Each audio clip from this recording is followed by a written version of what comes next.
Bonjour à tous, nous commençons le 7e Pérec de Masechet Nazir à la première Mishnah. La Mishnah nous enseigne ici le din d'un Kohen Gadol ve Nazir. Le Kohen Gadol et le Nazir, tous les deux, Enan Metamim Bikrove, n'ont pas le droit de se rendre impurs même pour leurs proches parents. Un simple Kohen n'a pas le droit de se rendre impur, mais il le peut pour un de ses 7 proches parents, si c'est son père, sa mère, son fils, sa fille, sa sœur ou son frère ou sa femme.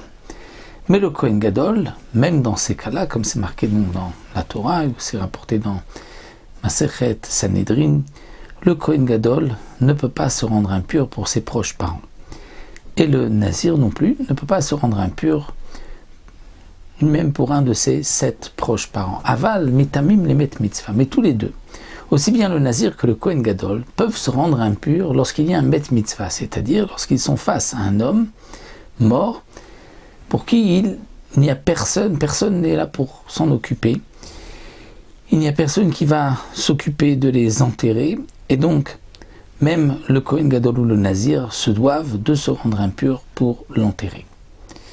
Et donc la Mishnah nous propose un cas où nous avons un Kohen Gadol et un Nazir qui sont tous les deux en chemin, ils sont seuls, ou Matsu met mitzvah, ils ont trouvé donc un homme mort, met mitzvah, il n'y a personne pour l'enterrer, personne ne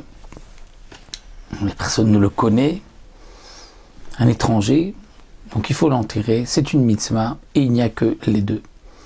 Qui des deux va s'occuper de ce mort, le Kohen Gadol ou le Nazir?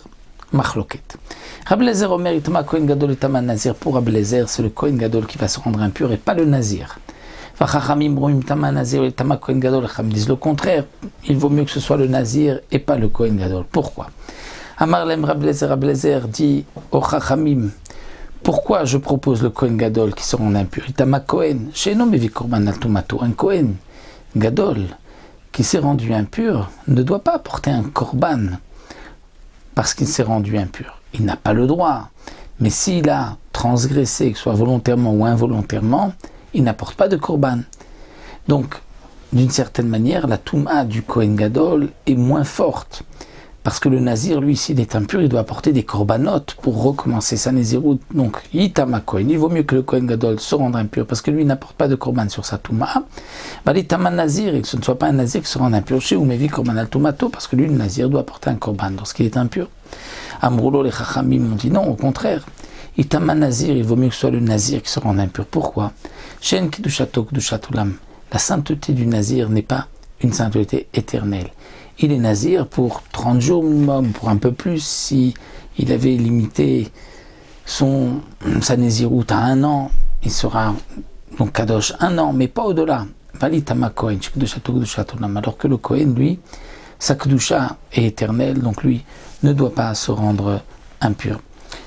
Ici, leur machloket est donc pour un met mitzvah, un Kohen Gadol et un Nazir qui se trouvent face à un met mitzvah, lequel des deux va s'en occuper. Le Barthénoura nous dit qu'en vérité, cette machloket-là pourrait être aussi dans le cas d'un simple Kohen, et pas juste un Kohen Gadol, un simple Kohen, qui lui aussi ne peut pas se rendre impur pour tout homme. Mais pour un met mitzvah, il se rendra impur. Donc nous avons un Nazir et un simple Kohen, lequel des deux va se rendre impur? Eh bien, c'est exactement la même machloket, nous dit le Barthénoura, entre Rabbi Eliezer et les Chachamim. Est-ce que c'est le Kohen ou est-ce que c'est le Nazir, comme nous l'avons vu dans notre Mishnah?